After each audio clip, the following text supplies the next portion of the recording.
cutting edge of anomaly research. You are about to experience The Evidence with your host, 3D pioneer and image analyst with Mars X3D, D.W. Burnett.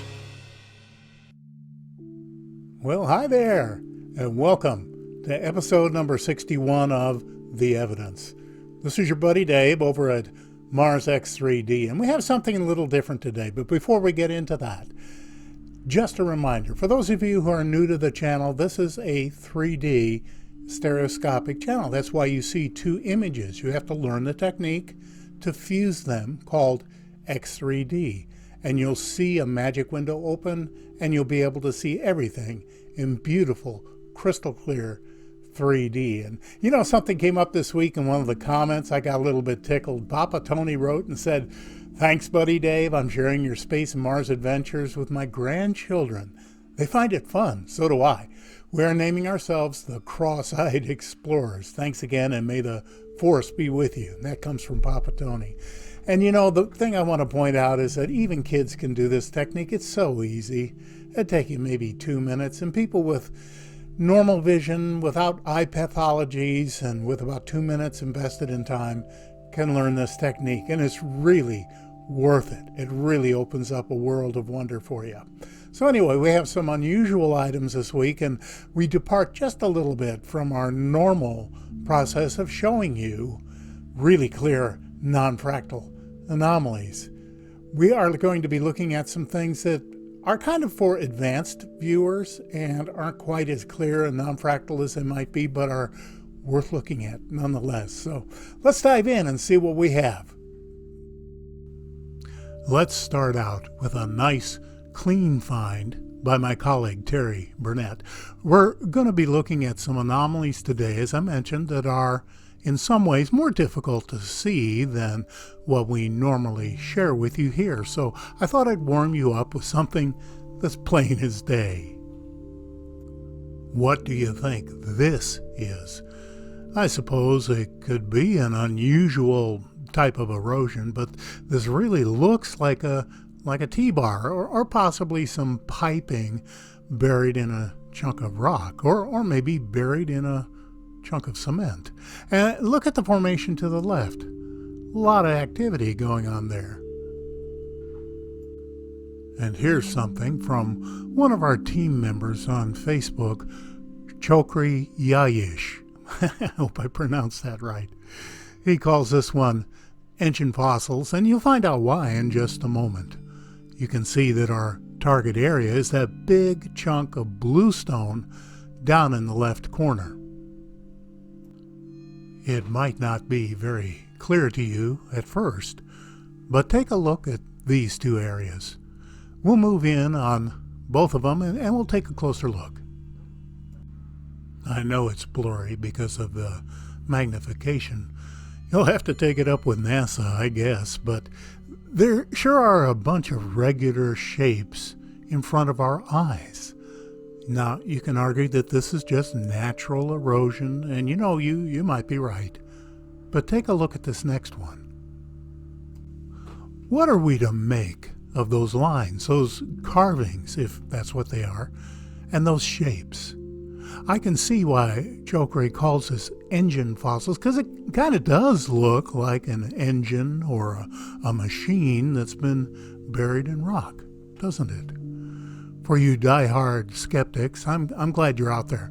Being a giant question mark is a good idea, especially in this area of research. This could be nothing at all. But if you're open-minded when you look at this, well, it does make you wonder. This kind of reminded me of something I showed you in an earlier episode. I don't know, maybe my free association is too free today. I'm just going to leave this one with you. Some of you might remember the mega pyramid and cliff dwellings I shared with you in episode 59.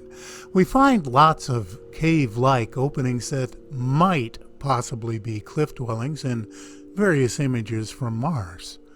We're about to get into Neville Thompson's Gigapan of PIA 16768.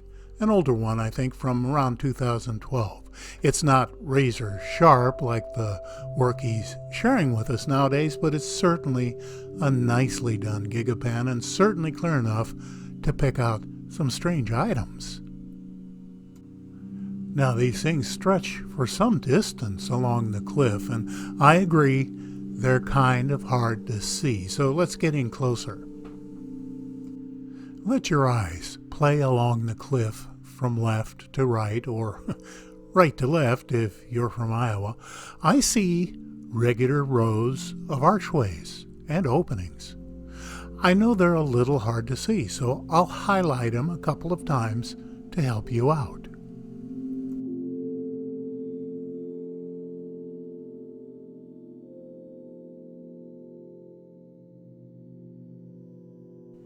But here's something I'll bet some of you missed.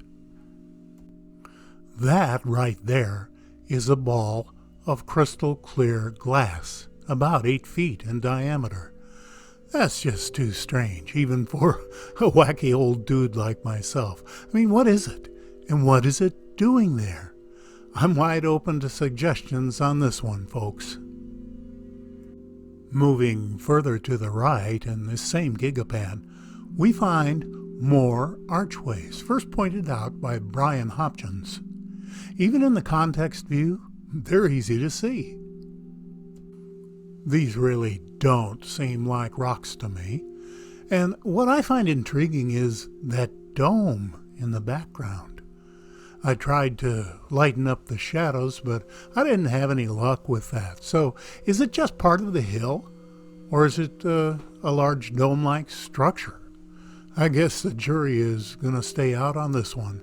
Maybe if we ever get high-res images of this area, all the anomalies will just disappear and actually turn out to be just rocks.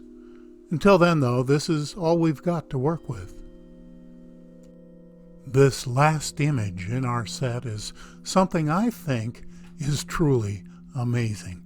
Nev found this one, and you can see it up there on the hill, kind of a rectangular opening. We see railings and a torn-up opening, and in fact, to me, this looks like the bridge of a ship that's been, blown to bits. It's just me.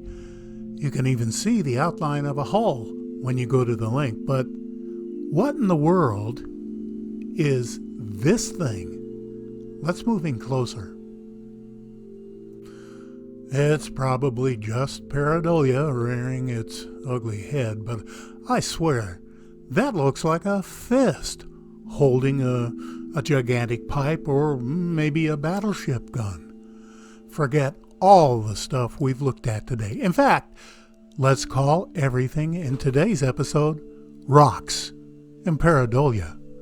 We're all just a bunch of weirdos with overheated imaginations.